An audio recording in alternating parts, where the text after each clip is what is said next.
لے باش و پنہا شو ازی عصر کہ در آغوش شبیر بگیری، اے مسلمان عورت بطول بن جا، زہرا بن جا، اور اس عصر سے پنہا ہو جا، چھپ جا، علیحدہ ہو جا، تاکہ تیرے آغوش میں حسین جیسا بچہ پیدا ہو۔ یہ پہلا ہے حجاب، سیگریگیشن آف سیکسز۔ میں نے ضیاء الحق صاحب سے کہا تھا، کیونکہ ان کی شورا میں شمولیت کی میں نے جو ہے دعوت قبول کر لی تھی، مشورہ دینا ہے۔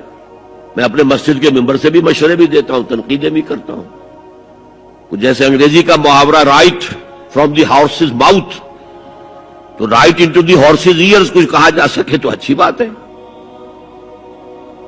میں نے ان سے کہا آپ نے پی آئی اے کو ڈرائی کر دیا، شراب بند کر دی، اچھا کام کیا، بہت عمدہ کیا۔ دنیا تو یہی کہے گی نا کہ دقیانوسی ہیں، چلیے برداشت کریں، لیکن یہ ایئر ہوسٹسز جو جاتی ہیں کرو کے ساتھ اور دو ہفتے باہر رہتی ہیں، یہ کون سے اسلام کی روح سے جائز ہے؟ عورت محرم کے بغیر حج کو نہیں جا سکتی، محرم کے بغیر عمرے کے لیے نہیں جا سکتی، اور یہ قانون تھا پاکستان میں۔ نے کہا آپ عورت کو نہیں جانے دیتے حج کے لیے، حالانکہ وہ ادھیڑ عمر کی ہوتی ہیں، عموماً بوڑھی ہوتی ہیں۔ ہمارے یہاں جوانی میں کون کرتا ہے حج؟ بہت شاذ۔ یہ تو آپ کو نظر آئے گا جاوا، سماٹرا، انڈونیشیا، ملائیشیا، وہاں سے جوان جوڑے نکاح کے بعد پہلا کام حج۔ کہ ہمارے ہاں تو بڈھے ٹھہرے گئے ہوئے ہوتے، اور پہلے زمانے میں تو ان کو رخصت کر دیتے تھے کہ بس رخصت ہی ہو جائیں گے، یہ اب واپس نہیں آئیں گے۔ اب تو میں نے کہا یہ کون سا اسلام ہے؟ خاموش، چپ۔ میں نے کہا یہ ناشتے کی ٹرے اور کھانے کی ٹرے مرد نہیں رکھ سکتے سامنے۔ میرے خلاف باقاعدہ خواتین نے جلوس نکالے پاکستان میں، جب میں نے پردے کی بات کی۔ گورنر سندھ کی بیوی جو ہے اس نے لیڈ کیا جلوس کو۔ میں طالبہ کیا کہ ان کی ٹیلی ویژن کے اوپر جو ہے ان کا سامنے آنا بند کیا جائے۔ میں نے کہا ٹھیک ہے۔ بدا الاسلام غریبا ویسعود کما بدا فطوبی للغرباء۔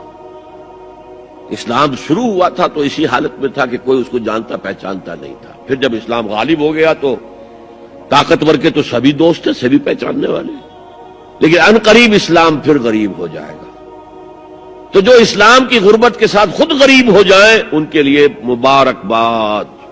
اسلام کا دامن نہ چھوڑے، چاہے انہیں کہا جائے کہ یہ تو بڑے ہی دقیانوسی لوگ ہیں، بڑے کٹر لوگ ہیں۔ میں نے اس زمانے میں چیلنج کیا تھا، مجھے بتاؤ کیا فرق واقع ہوتا ہے؟ آپ کہیں گے عورتوں کو اگر ہم گھر میں بٹھائیں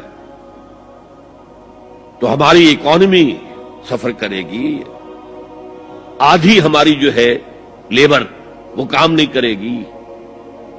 میں نے کہا where there's a will there's a way۔ Cottage industry کا انتظام کرو، نمبر 1، گھروں میں بیٹھ کر کام کریں۔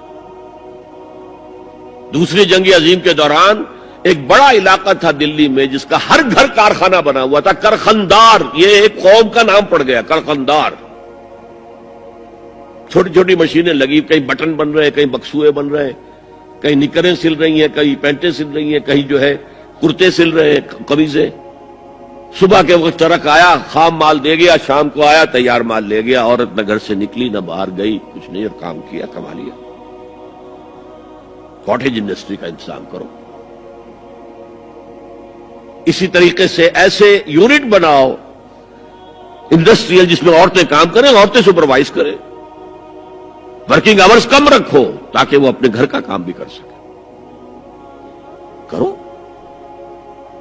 عورتوں کے ہسپتال میں عورتیں مرد، عورتیں مریض، عورتیں ڈاکٹر، عورتیں مریض، عورتیں نرسز۔ مردوں کے ہسپتال میں فیمیل نرسز کا کیا کام ہے؟